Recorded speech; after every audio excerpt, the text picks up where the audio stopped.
All right, this is the last phase. This is actually once you have that target audience. So pretty much what you should have been doing on these last two steps was writing down everything that you found out about your customer. After you write down these things, you'll be able to look at this list and be able to really, really see and understand who your customer is.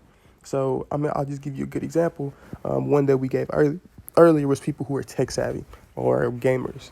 So we can just this problem right here is finding exactly the problems that gamers have and how we can fix those problems.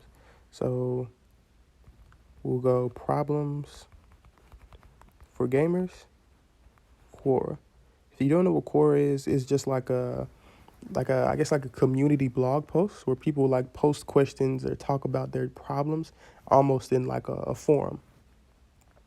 So what is the biggest problem? And this is like where, I mean, the one I just clicked on, it gave me one, and what problems do only gamers experience?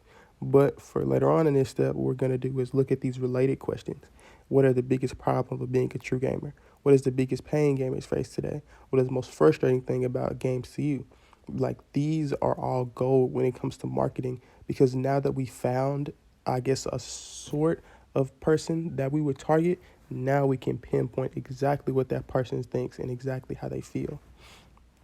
And again, it won't always like directly affect your product, but you want to find out what they think, even about things that have nothing to do with your product, because even looking at how they talk, the slang that they use, certain terminologies, colors, all of these are extremely important. So like this first one is just toxic competitiveness, people being assholes. So that's something that you can relate to whenever you're talking to your target audience. Copywriting is extremely important. Whenever you're talking to them, nobody likes in the Call of Duty world, we call them corner camp and Timmys. So it's like that exact thing right there. You can just do all of that. So even when it comes to lag, we look at all of these different things. And this chronic wrist pain, that's one thing that like you just wouldn't know right off the top.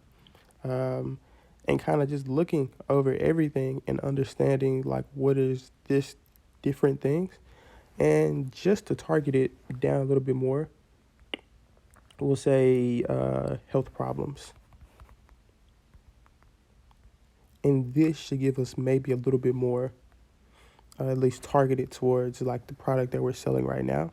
Again, doing the first one is extremely, and I mean like extremely important.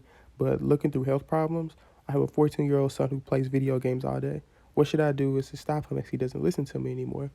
This could be another selling point because obviously moms are worried about their sons playing all day, selling them blue light glasses and saying that video games isn't something bad, and maybe even having certain segments where you educate them on the historical facts behind video games and coding and designing, and then selling them blue light glasses and encouraging them to allow people to sit in the internet world and learn is just a whole different ad right there.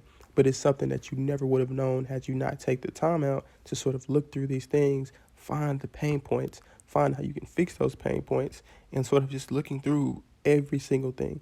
This gaming isn't a niche that changes much. I mean, technologies might change, but the problems are pretty much going to be the same. Looking through these and spending hours and hours on these last three steps that I gave you is how you really market in and find out the voices of a niche. And it's not something that you just do once. Every time you get the chance, you want to find out more what's going on in the community of the people who I'm trying to sell to. Not just gamers, but literally everyone.